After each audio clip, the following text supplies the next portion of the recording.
summary of the Gemara Be'in Shiurim Maran HaMa'or. Baruch Hashem, last week we started a new intense and in-depth Be'in Gemara Shir at 5:30 in the morning before Shacharit. And we started with Gemara Rosh Hashana, preparing for the Yamim Noraim. And I'd like to just give a summary of the Shiurim. It's more than 2 minutes, a few minutes, but just to catch everyone who wants to be up in Yanim and wants to join this year, or just get a summary of what we've learned so far. So we started with a sugya in Gemara Rosh Hashana about the Malchia Zichronot Shofar, the different blowings that we have, and there's a shocking chidush here. Basically, we all know from the Torah, you go ahead and you have to blow 9 sounds on Rosh Hashana. That's it. Tekiah, a sound that's called Trua, and then a Tekiah, and you do that for 3 sets, 9 blasts, and that's the mitzvah from the Torah. What happened? It's ostensibly we've lost the Masorah exactly what this Trua sound is. Some say it's a deep wailing sound, one that comes from pain, deep pain. That's what we call shvarim. Some say it's a different kind of crying. That's what we call Trua. And some say it's a combination. And because of that, we do all the mixing and the matching. We come to 30 to cover our basis. So that's 30. So really from the Torah you need 9, but because of the question we have 30 to get out of the She'ilah, the Safek, the doubt. We do 1 set before Shemona Esrei, then we also want to have another set during Shemona Esrei, and that's 60. And then the minhag developed to do another 40, 100, like the mother of Sisera who cried 100 times when her son didn't come back from war. Why we go ahead and have 100 like the mother of a Russia, like enemy of the Jewish people, is a nice question, but not for now. So that's how it's always understood, that it's 9, and out of doubt we've come to 30. And that's Rav Abahu's Takana, Lamed Daled Amud Aleph, that he said we'll do all 3 sets. Rav Haigon comes along and has a big chiddush. He says, no, we know what it is. It's any of them. Any of those sounds, those crying, wailing sounds are fine. You could do 9, which includes the Shvarim. You could do 9, which includes the Trua. Or you could do 9, which includes Shvar and Trua. Any of those are fine. When it's Shvar and Trua, we would call it 12, because Shvar is considered 1 and Trua is considered 1. But any of those sets are fine. And if in the community in Morocco they're doing the Shvarim set, that's fine. If in America they're doing Trua, that's fine. If Beit Shemesh are doing Shvar, that's fine. All are good. All our Babai wanted to do a few thousand years ago, just unify Klal Yisrael. So we're all doing the same thing, and no one should think there's really an argument. It's all good. And we should be unified over here. That's Rav Haigon. The Rosh brings him down. The Ritva brings him down. The Baal Ma'or brings him down. The Ritva even says that each community did what they liked, or what spoke to them, the sound that spoke to them. And that's how it was formulated. So it's very interesting that Rosh says they did the sound that was Moshech. They did the sound that was Moshech that pulled them. It's interesting because the Rambam in Hilchot Shofar, in Hilchot Tshuva, writes that that even though in Perek Bet, the 2nd chapter of Tshuva, it writes even though Shofar is a Kseres HaKasuv, there's a hint, Ura Yisheni Mishanaschem, wake up from your sleep. Famous Rambam. So it happens to be nice that once there was room to maneuver here, to have this kind of sound, that kind of sound, or that kind of sound, either one is fine, that a community would gravitate to the sound, the wailing sound that moved them the most, which is very much in line with the hashkafa, the idea behind it. Very nice. So, we have 3 giants accepting of Haigon, that really anything is fine. Any of the wailing sounds. However, the Rambam in the 3rd chapter of Tshuva, Tosfos, and many other Rishonim say not true.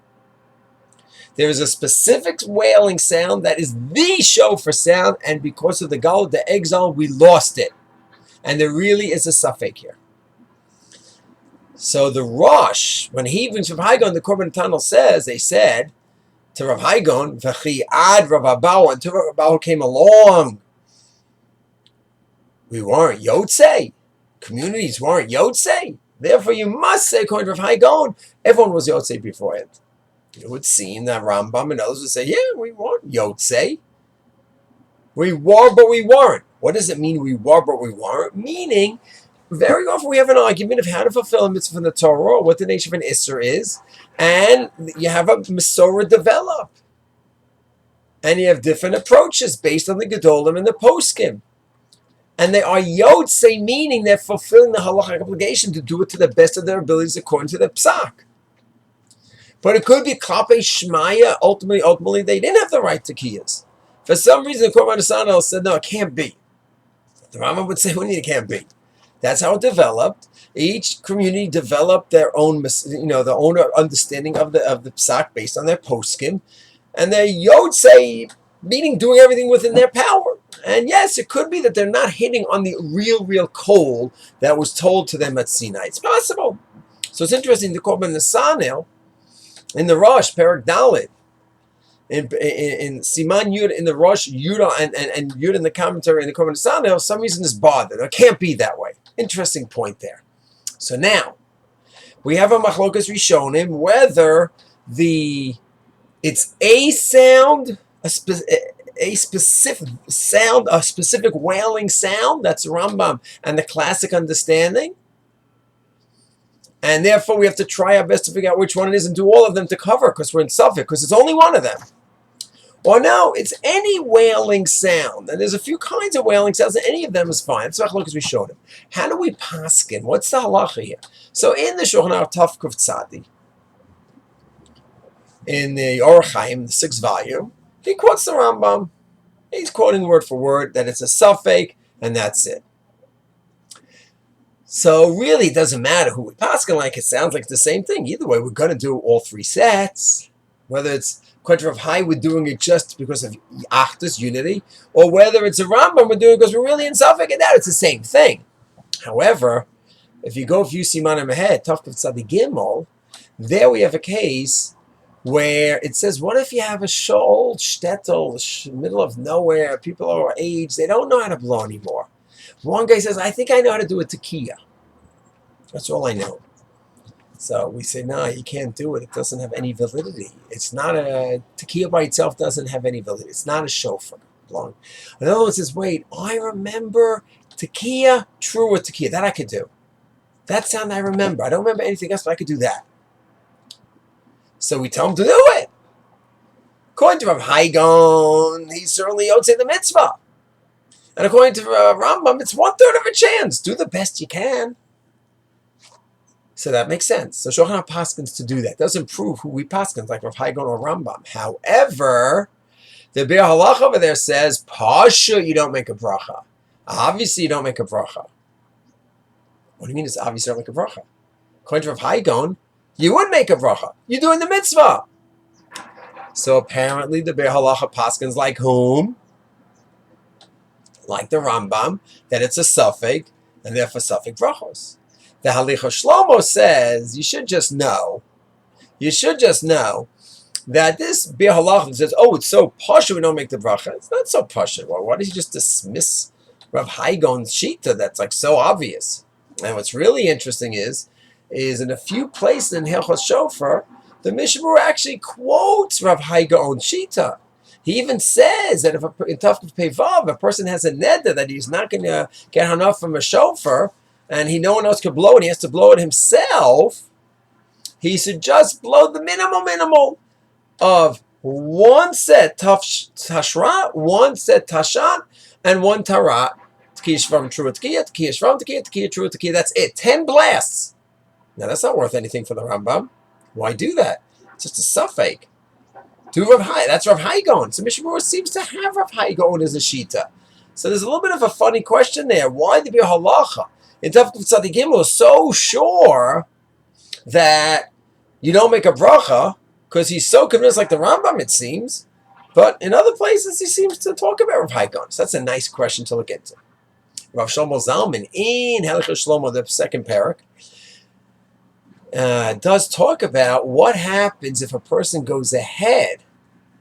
What if a person goes ahead and he heard 1 set? Then he had to run out on Hatzalah call. It's a little bit late in the afternoon. He has 2 shuls to go to, one or the other. 1 shul, he might catch the shofar blowing. 1 shul, he'll be able to catch the tefillah musaf. He can't get both.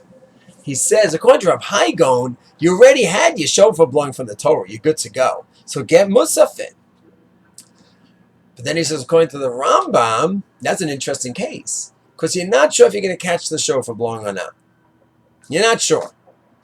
So, but you have a suffix from the Torah. So a suffix from the Torah versus a definite vada midrabanan. Because in one shoe, you're going to definitely get musaf. That's a drabanan. And you're going to get it. You know for sure they're doing musaf, but for some reason you're going to miss the blowing there.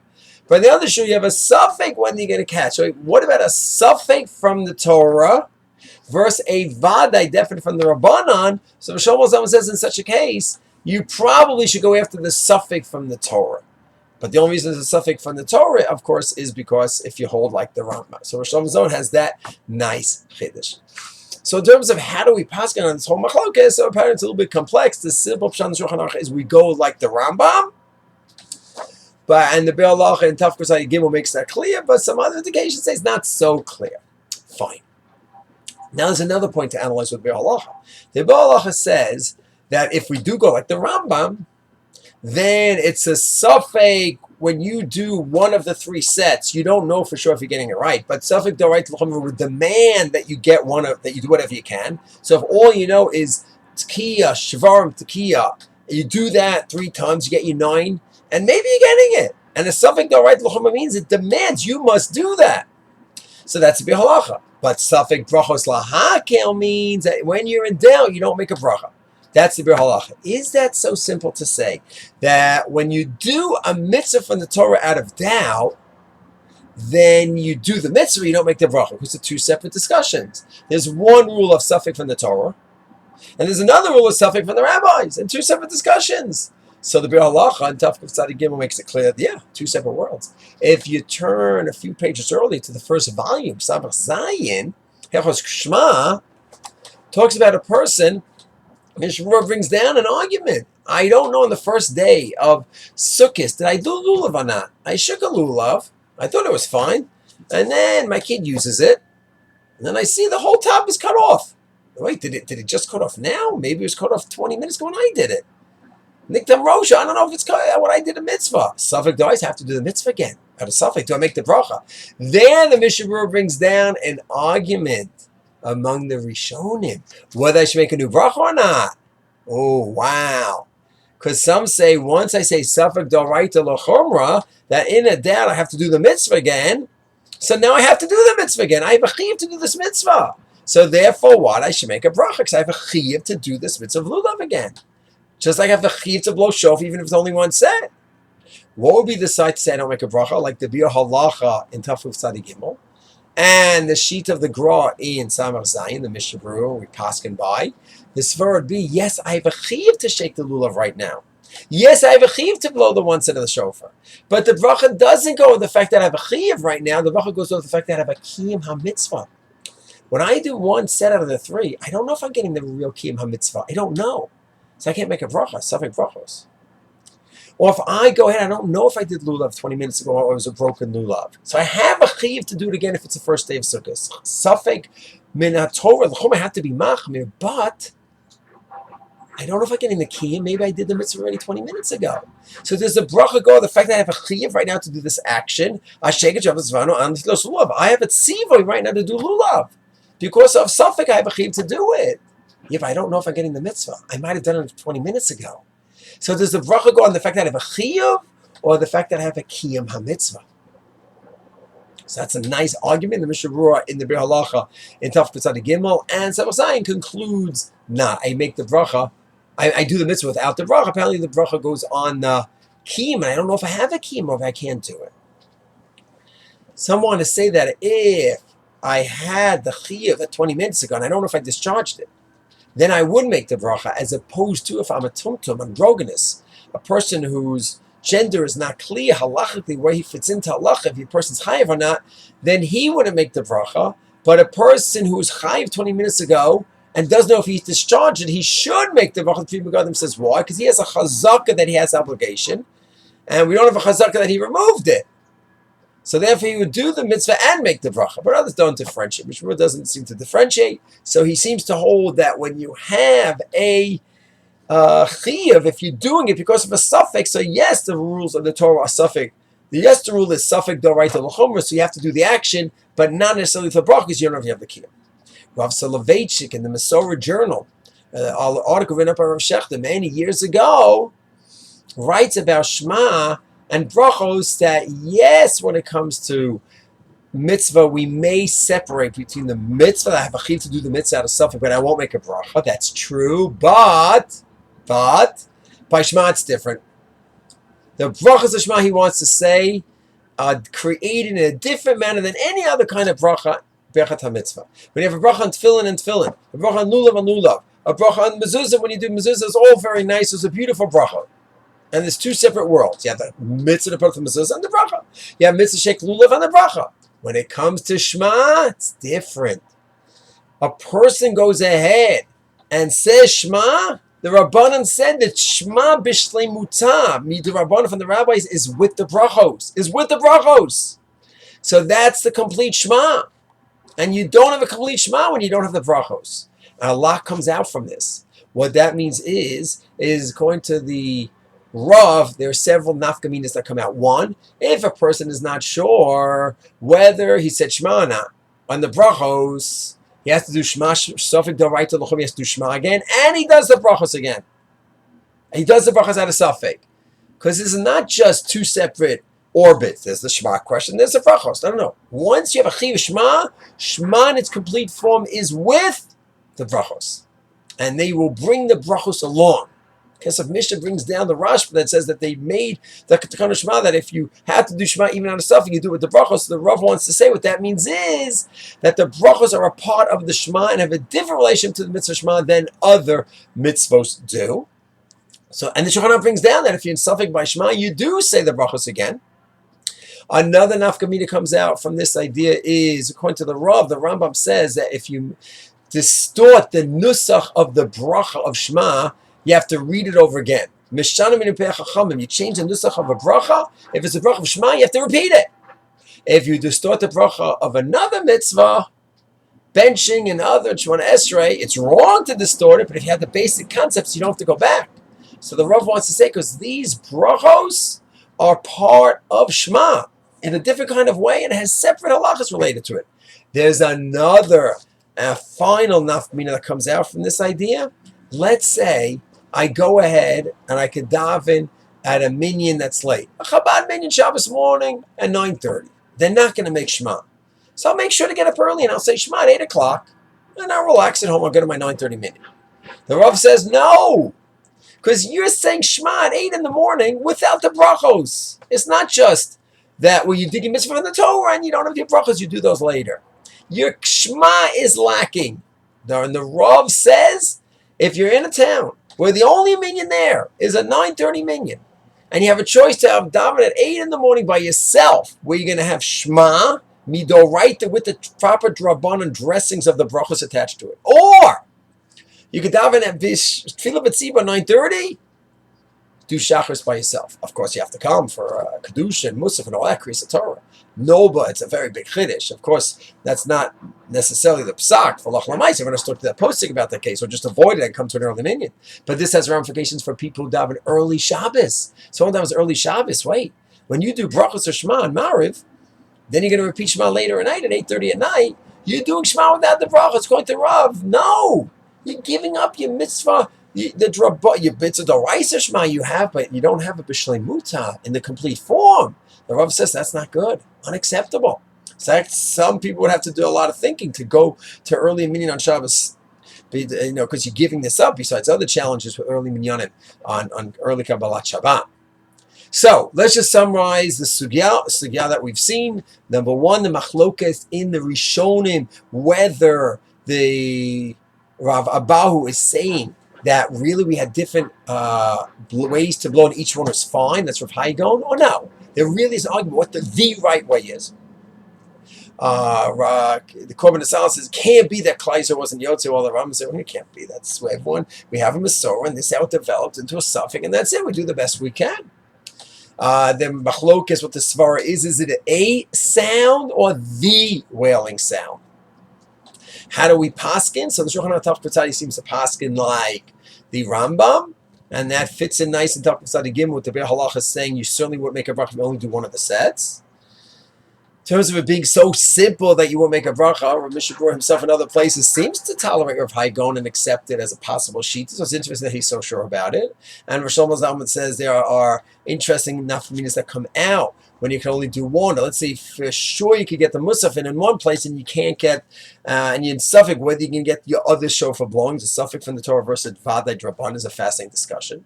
When the Mishmur is so sure that when you're suffix whether you're doing the mitzvah or not, for sure you don't make the bracha. That's not so simple. You look in Samach Zayin, there are different opinions. Maybe once you have a suffix to do the mitzvah, naturally a bracha comes along because you have a chiyuv to do the mitzvah, so make the bracha or not. You don't necessarily have the kiyum of mitzvah, you don't make the bracha according to that approach. And then we finish off the Rav Soloveitchik says that what?